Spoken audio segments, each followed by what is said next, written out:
Hi guys, എൻ്റെ കുറേ കാലത്തൊരാഗ്രഹമായിരുന്നു beef steak കഴിക്കണമെന്ന്. അപ്പോൾ അതിനുവേണ്ടി കോഴിക്കോടുള്ള പുക സ്മോക്ക് ഹൗസിലോട്ടാണ് ഞങ്ങൾ പോയത്. അവിടെ എത്തിയപ്പോഴാണ് ഗൈസ് ധീരജ് ബ്രോയെ മീറ്റ് ചെയ്തത്. പുള്ളിക്കാരൻ പുക സ്മോക്ക് ഹൗസിലെ ഇൻ ഹൗസ് എൻ്റർടൈനർ ആൻഡ് പുള്ളി ഒരു മെൻ്റലിസ്റ്റ് കൂടിയാണ് ഗൈസ്. ആൻഡ് ബേസിക്കലി പുള്ളി അവിടെ എന്താ ചെയ്യുന്നതെന്ന് വെച്ച് കഴിഞ്ഞാൽ വരുന്ന കസ്റ്റമേഴ്സിനെല്ലാം എൻ്റർടൈൻ ചെയ്യുക എന്നുള്ള ഡ്യൂട്ടിയാണ് പുള്ളിക്ക് അവിടെ ഉള്ളത്. ബ്രോ ഞങ്ങൾക്ക് കാർഡ് കൊണ്ടുള്ള മാജിക് ട്രിക്സ് ആൻഡ് മെൻ്റലിസത്തെ പറ്റിയുള്ള ബ്രീഫ് ഐഡിയ തന്നു ഗൈസ്. ആൻഡ് ഫൈനലി നമ്മൾ ഉള്ളിലോട്ട് കയറി. അത്യാവശ്യം നല്ല തിരക്കുണ്ടായിരുന്നു.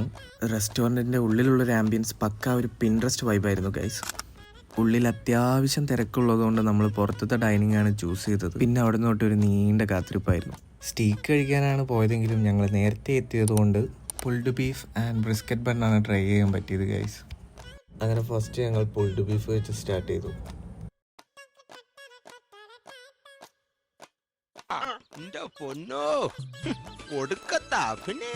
ബീഫ് കുഴപ്പമില്ലായിരുന്നു ഗൈസ്. എനിക്കൊരു ആവറേജ് ആയിട്ടാണ് ഫീൽ ചെയ്തത്.